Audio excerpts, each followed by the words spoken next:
Hi, everybody. My name is Annika, and today I'll be presenting on male menstrual knowledge and attitudes among those residing in Indian slums. So, just a little bit of context. I'm a current Fulbright scholar in India, and this is part of my research that I've been doing here. I've also been working in partnership with Sneha, which is an NGO that focuses on improving malnutrition, mortality, anemia, and gender-based violence with women and children in slum communities. So for a little bit of background, my work is primarily based in Mumbai, which houses the largest slum in Asia, Dharavi, along with two other slums, Kandivali and Kalba. And these three are kind of the sites that I have been working in. Due to poverty and the huge population in these slums, that has led to the creation of community toilets as opposed to private toilets.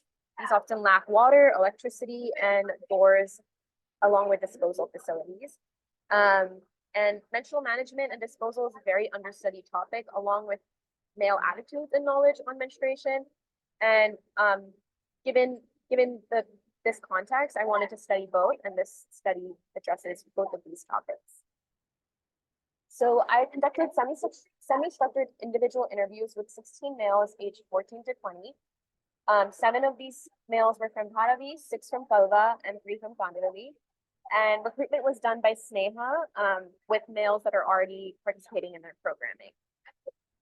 So in terms of findings, it's separated in various categories, the first being knowledge.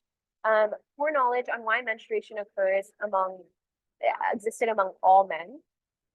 They were, however, knowledgeable on period symptoms and menstrual products, primarily pads, not so much the other products. And sources of knowledge also varied, some being peer males, others were close family friends or family. Others, sometimes teachers also talked about periods with them, and a lot of them, it was also Sneha.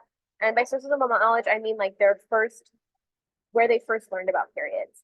And continued learning was also a big theme. A lot of males mentioned that they kept learning about periods through online resources or talking to females as they got older. So attitudes were mixed. Positive attitudes involved some males describing periods as normal or natural. They also described experiences of helping family friends or family members during their periods. At the same time, however, there were pretty negative attitudes in which some males still believed in ideas around untouchability. And usually this occurred when they were discussing what happens at home and how they tend to agree with that.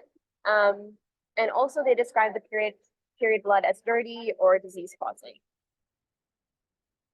There were also interesting findings related to waste disposal and toilet use. So most of the men could not explain how period products are disposed of within their homes. And they also didn't know how women or girls felt about using community toilets.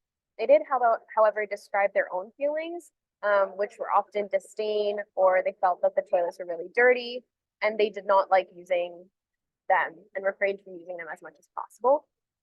Which just goes to show that if the male toilets are like this, the female toilets are probably similar, if not worse. And the fact that it's not being talked about just reflects within these interviews.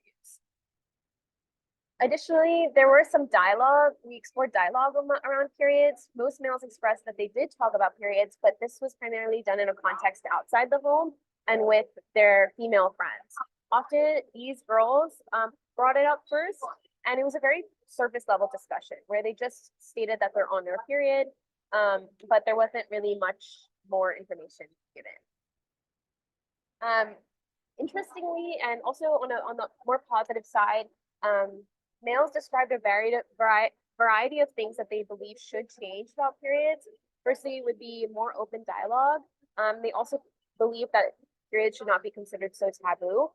They also expressed that they would like more knowledge on physiology/products, and they often describe the male role, what they believe the male role should be when a woman is menstruating, which involved care, such as bringing supplies, chocolate, allowing for rest, and also just a general level of being understanding.